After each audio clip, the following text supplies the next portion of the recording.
হঠাৎ করে চলে গেলাম মগরায়। আর আমি একা না, আমার বোনও গিয়েছিল আমার সাথে। তো হঠাৎ করে মগরায় কেন গেলাম, কিসের জন্য গেলাম, কি কারণে গেলাম, তার জন্যই তো আজকের এই ব্লগ। ভিডিওটা প্রথম থেকে শেষ অবধি দেখতে থাকো। হ্যালো ভিউয়ার্স, আমার নাম সোনালি, আমি থাকি পানাগড়ে। এই ভিডিওগুলো হচ্ছে মের 1 তারিখের ভিডিও। সকাল 6টা থেকে ব্লগটা স্টার্ট করেছিলাম। বেশ কয়েকদিন ধরে দিদি আমাকে বারবার করে কল করছিল আর সমানে একটা কথাই বলছিল যে বোন আর পুকিকে যেন ওদের বাড়ি দিয়ে আসি। তাই দিদি বলেছে আর আমি শুনবো না, এমনটা তো হতে পারে না। তাই সকাল সকাল দু বোন রেডি হয়ে পড়েছি। আর এই দিকে দেখো এত সুন্দর লাগছে সকালবেলাটা, আর ওয়েদারটাও দারুণ সুন্দর, একদম ঠান্ডা ঠান্ডা। আসলে দুদিন ধরে আমাদের পানাগড়ে প্রচন্ড বৃষ্টি হচ্ছে, তাই এরকম সুন্দর ওয়েদার। আর এত সকালে খুব একটা তো ওঠা হয় না, তাই আরো বেশি ভালো লাগছে সকালের ওয়েদার। লাস্ট কবে যে উঠেছিলাম এত সকালে ঠিক মনে নেই। যাই হোক, এদিকে দেখো মাকে টাটা করে দিয়ে আমি আর বোন পুকিসোনা চললাম স্টেশনের দিকে। আর আমাদের বাড়ি থেকে স্টেশন যেতে মাত্র 10-15 মিনিট লাগে টোটো করে যেতে। আর স্টেশনে গিয়ে সর্বপ্রথম কাজ হলো টিকিট কাটা। আর জানো তো স্টেশনে গিয়েই একদম হালাত খারাপ আমার, কারণ এত ভারী ব্যাগ, সিঁড়ি থেকে উঠতে উঠতেই অবস্থা খারাপ। আর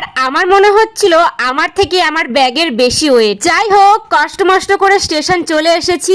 আর বর্ধমান যাওয়ার ট্রেনের টাইম ছিল 7:30টা। আর এত সকাল সকাল কেন যাচ্ছি জানো? যাতে আমার পুকিসোনার একটু কষ্টটা কম হয়, কারণ সকালবেলাটা ঠান্ডা হলেও বেলা হলে তো সেই গরম পড়বে। তাই ভাবলাম যে যদি সকাল সকাল যাই তাহলে তাড়াতাড়ি দিদি বাড়ি পৌঁছে যাব, আর আমাদের পুকিসোনার কষ্টটা একটু কম হবে। আর এইদিকে দেখো আমাদের পুকিসোনার ট্রেনের মধ্যে একটা কাকুকে দেখে ভাবছে তার দাদু, মানে আমার এটাই মনে হলো যে দাদুই ভাবছে। যাই হোক, বর্ধমান গিয়ে আমাদের আবারও একটা ট্রেন ধরতে হবে। আর এইদিকে দেখো ব্যাগটা এতটাই ভারী, আমার একার দ্বারা নামানো তো সম্ভব নয়। তাই এই কাকুটা আমাকে একটু হেল্প করে দিল, ব্যাগটা উনিই উঠিয়েছে আবার উনিই নামিয়ে দিল। আর বর্ধমান নামতে না নামতেই দেখছি মেন লোকাল 4 নম্বরে দাঁড়িয়ে আছে। তাই আমরাও আর বেশি দেরি না করে ট্রেনে চেপে পড়লাম, আর সিটও পেয়ে গেছি। আর আমাদের পুকিসোনা তো ঘুমিয়ে গেছে। আর সকালবেলা যেহেতু কিছু খাওয়া হয়নি, তাই ভাবলাম চলো কিছু খেয়ে নি। আর এত সকাল সকাল উঠেছিলাম, তাই এত ঘুম পাচ্ছিল ট্রেনে, তাই আমিও ঘুমিয়ে পড়েছিলাম। আর আমাদের পুকিসোনা তো প্রথম থেকেই ঘুমোচ্ছিল। আর জানো তো আজকে যে দিদি বাড়ি যাচ্ছি, দিদিকে সেটা বলা হয়নি, আর দিদিও জানতো না যে